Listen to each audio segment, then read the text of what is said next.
The income inequality of a country is measured using the Gini coefficient. The Gini coefficient is a number between 0 and 100, with 0 being perfect equality where everyone earns the same amount of money, while 100 would be total inequality where only one person makes all the money.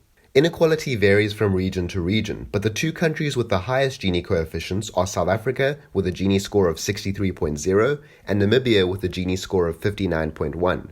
They are the world's most unequal countries.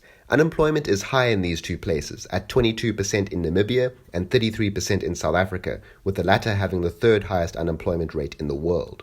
What's interesting about these two African nations is that they are the exact countries that had apartheid during the 20th century, and this is no coincidence. Apartheid was a far-right policy enforced by the conservative white government of South Africa, even though white people were less than 20% of the population at the time.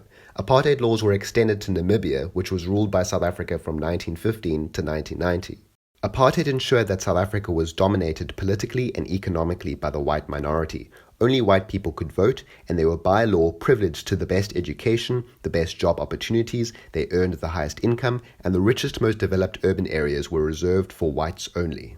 The non-white majority, especially black Africans, were completely excluded from all of these luxuries, and even though apartheid finally ended in the 1990s and both countries installed black-dominated governments, the legacy of apartheid continues today as the majority of South African black people still live in poverty, while the average white person makes 8 times the income as the average black person.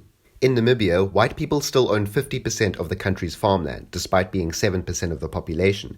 And in South Africa, white people still own 72% of the farmland, despite being 9% of the population today. Frighteningly, inequality in South Africa is higher now than it was in 1993, and the unemployment rate is 4 times as high as it was in 1980.